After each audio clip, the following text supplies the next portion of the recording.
Terdakwa kasus surat jalan palsu Joko Chandra tertidur saat persidangan di Pengadilan Negeri Jakarta Timur. Joko Chandra yang hadir secara daring terlelap saat kuasa hukumnya membacakan nota keberatan.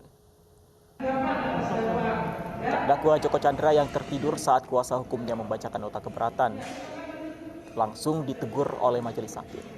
Mendengar suara majelis hakim yang menegurnya, Joko Chandra kemudian nampak kaget kebingungan. Terdakwa Joko Chandra menjalani sidang kasus surat jalan palsu dengan agenda penyampaian keberatan atas dakwaan jaksa penuntut umum.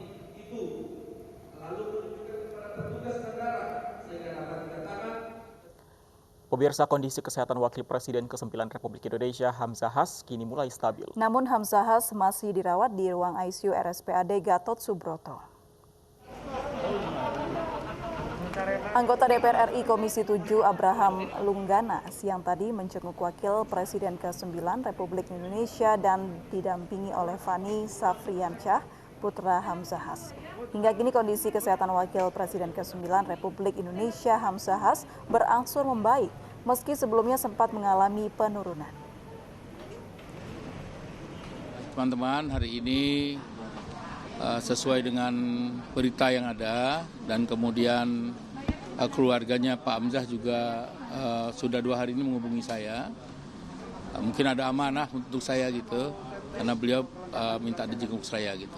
Tapi memang kalau orang tua sedang sakit ya wajiblah anak-anaknya bisa menengok gitu. Salah satunya saya memang pernah besar di Partai Persatuan Pembangunan, dipimpin oleh beliau, bahkan aktif sekali beliau dulu.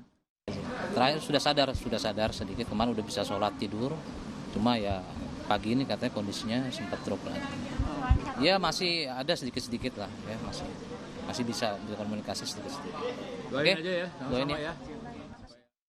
Mendukung dan mengapresiasi tugas tenaga medis dan berbagi kepada masyarakat terdampak wabah COVID-19 sudah seharusnya menjadi tanggung jawab bersama. Terlebih empati dan simpati tentu akan menjadi motivasi besar bagi mereka untuk bertahan dengan harapan wabah segera berlalu.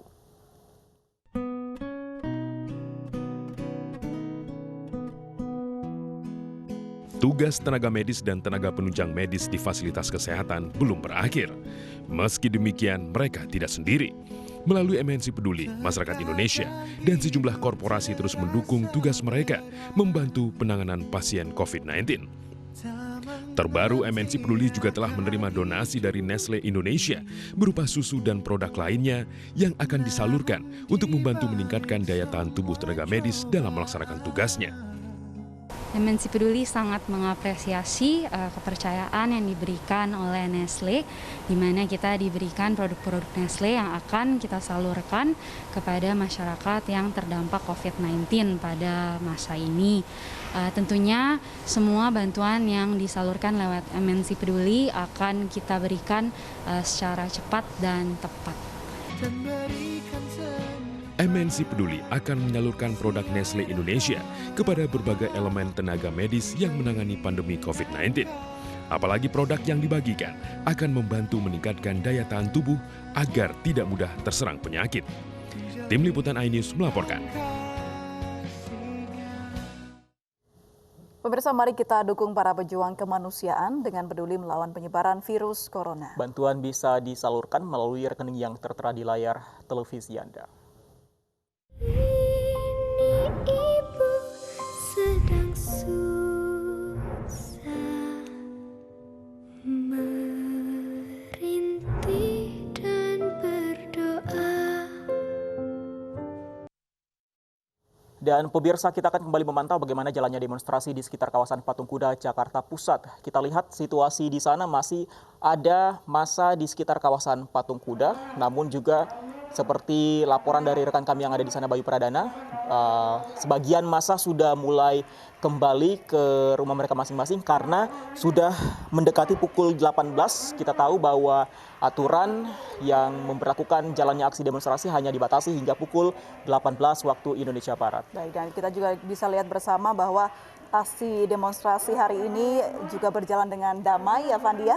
Ini juga terlihat tidak ada tindakan anarkis begitu yang terlihat dalam aksi demonstrasi hari ini. Kita harapkan berjalan situasi damai ini terus berlanjut hingga aksi demonstrasi ini selesai begitu Dan kita juga menghimbau kepada masyarakat yang ikut dalam aksi demonstrasi, juga mahasiswa yang ikut dalam aksi demonstrasi ini untuk terus menjaga keamanan dan juga tetap menjaga jarak karena ini dilakukan pada pandemi COVID-19. Iya, dan untuk Anda yang beraktivitas di sekitar kawasan Patung Kuda di Jakarta Pusat, mungkin ada baiknya untuk mencari jalur alternatif karena belum semua massa saat ini sudah meninggalkan kawasan Patung Kuda di Jakarta Pusat.